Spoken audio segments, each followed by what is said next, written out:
She gave birth to a half fish and half human. Adenike was the only daughter of her wealthy parents. She grew up like a princess, living in a big house with polished floors and wide verandas. Servants washed her clothes, cooked her food, and even bathed her when she was little. If she wanted pounded yam, it was made for her. If she wanted clothes, her mother sent to Lagos or abroad to buy them. This made Adenike very proud. When neighbors greeted her, she would hiss and walk away. Sometimes she would laugh at them and whisper insults behind their backs. People began to say, "This girl has no respect." When Adenike became a grown young woman and finished schooling, she became too proud that she found it difficult to settle down with a man.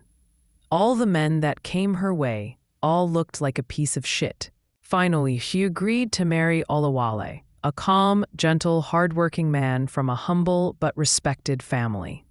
Their wedding was so grand that people came from other towns to watch. There were drummers, dancers, mountains of food, and gifts piled high. But Adenike carried her pride into her husband's home. From the very first week, she refused to sweep or cook. If Mama Wale, her mother-in-law, told her to do chores, she would hiss and say, "I am not your village maid." Neighbors soon stopped visiting. Mama Wale complained to her son, but Olawale begged her to be patient, saying, "Mama, Adenike will change with time." When it was time for Adenike to have a child, it was difficult. Yet her arrogance and pride never allowed her to listen to anyone's advice. Luckily for her, she went for a test with her loving husband in a hospital, and she was confirmed pregnant. When Adenike became pregnant, people thought, now she will be humble. But instead, she became worse. She boasted about the expensive baby clothes she bought. "My child will never wear cheap things," she said proudly. When women tried to give her pregnancy advice, she laughed at them, calling them villagers.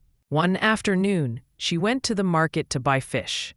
She wore a fine, beautiful gown, shining earrings, and walked proudly. People turned to look at her.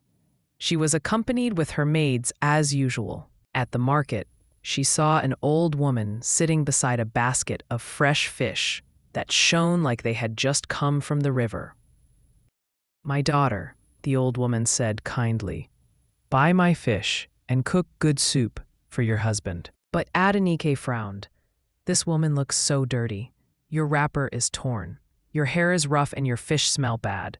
I cannot buy from you." The other market women shouted, "Adenike, stop. Respect your elder." But Adenike continued, "You look like you live inside the river. Keep your smelly fish to yourself." The old woman got angry.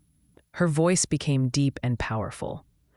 "Adenike," she thundered, "since you have no respect, you will cry bitter tears on the day of your joy. Your child will not be like other children." A market women begged Adenike to kneel and ask for forgiveness. But she hissed, turned her back, and walked away proudly. Months passed. The day of labor came. Adenike screamed through the night. The women prayed and sang until the baby came. Suddenly, silence filled the room. The baby was beautiful from head to waist, round cheeks, curly hair, bright eyes. But from the waist down, she had a shiny, silver fishtail. The women screamed and ran outside shouting, "Abomination!" Mama Wale fainted. Neighbors gathered, pointing and whisperings. Olawale carried the baby gently. "She is my daughter," he said. "I will love her whether she is fish or human." The nurses and doctors were surprised, saying that in their years of work, they have never seen such a thing before.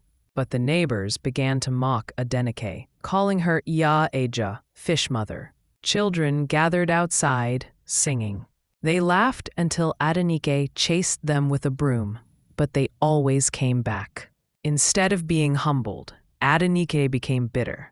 She shouted at Mama Wale, fought with neighbors, and refused to greet anyone. One cold night, Olawale could no longer tolerate Adenike anymore. He got so angry at Adenike. "Leave my house," he shouted. He pushed Adenike and her baby outside. Soon, Mama Wale found a new wife for her son, a gentlewoman named Moronkeji. She soon had 2 healthy children, bringing joy back to the compound. Adenike wandered from place to place, her beautiful wrapper now faded, her once glowing face now dull. She visited churches, prophets, herbalists, babalawos, spending all her money, but nothing worked. One day, she went back to the market and saw the old woman sitting there exactly as before, looking untouched by time. The woman looked straight into her eyes. "Where is your child?" she asked. Adenike's legs trembled. You know about my child?" The woman nodded. "That child is mine. When you insulted me, I used you to bring my child into this world. Take her to the river and return her to me. That is the only way you will be free." Adenike fell to her knees and wept bitterly. "Please, don't take her. She is my only joy." The woman's voice became thunder. "Bring her to the river. Refuse and you will suffer more." That night, Adenike could not sleep. She held her daughter and cried until her wrapper was soaked with tears. She called her mother and told her everything she had found out. The mother screamed in regret, saying it was all her fault. She never had time to give Adenike a good training. At sunrise, she walked slowly to the river. The water was calm, shining like glass. "Please," she begged, kneeling by the riverbank. "Take me instead. Spare her." The water bubbled, and the old woman appeared, glowing in white. "Put her down," she commanded.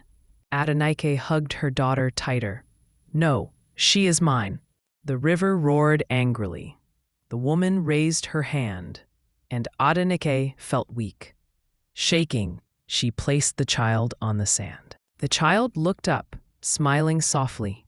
"Mama?" Adenike screamed, grabbed her again, and kissed her. "Forgive me, my baby. Forgive me." The woman thundered, "Let her come home."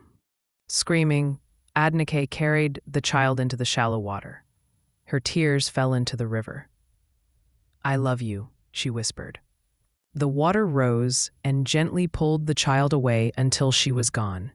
Adenike collapsed on the riverbank, rolling in the sand, crying until she lost her voice.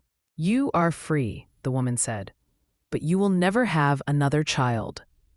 Then she disappeared. Adenike returned to Olawale's house, barefoot, her hair scattered. She fell on her knees before him. "Olawale," she sobbed, "please forgive me. I have nothing left. I will sweep, I will cook, I will serve everyone. I am no longer the proud Adenike you married." She went to Mama Wale, knelt until her knees bled. "Mama, forgive me for every insult. I was foolish. Please let me stay." Mama Wale turned her face away. Adenike went to her own parents, crying bitterly. "Baba, Mama, forgive me. I was proud. I disrespected you too. Please allow me to stay in my husband's house." Her father wept and hugged her. "My daughter, you have suffered enough. Go back and live in peace." She then went house to house in the village, knocking on every neighbor's door. Some refused to open. Some spat on the ground. "We remember how you insulted us, Adenike," they shouted. Adenike knelt in the dust, crying until her face was covered in mud. "Please forgive me," she said. "I am not the woman I used to be." She kept returning, day after day, until even the hardest hearts softened. Old women prayed for her. Old men blessed her. Children began to greet her respectfully. From that day, Adenike became a different person. She woke before sunrise to sweep the compound, fetched water, cooked for everyone, washed Moronkeji's children's clothes, and helped her pound yam. She looked at Moronkeji and her husband, so happy and loved by each other. Each time she saw them together, she always had regrets filling her heart. Years passed. Adenike grew older. She no longer quarreled or shouted. She would sit quietly in the evenings, watching Moronkaji's children play, tears filling her eyes as she whispered, "Abike, my child, hope you are happy where you are." One Harmattan evening, Adenike gathered everyone. She kissed Moronkaji's children and said, "Please forgive me for everything I did. I was proud, I was rude, but I am grateful you let me stay." That night, she lay on her mat, prayed quietly, and passed away peacefully with a small smile. They buried her the next morning. Neighbors who once hated her came to weep. Mama Wale said softly at the grave, "She became a good woman before she died. May her soul rest." From that day, Adenike's story was told as a warning. No matter how rich you are, never let pride rule your life. It can take everything from you.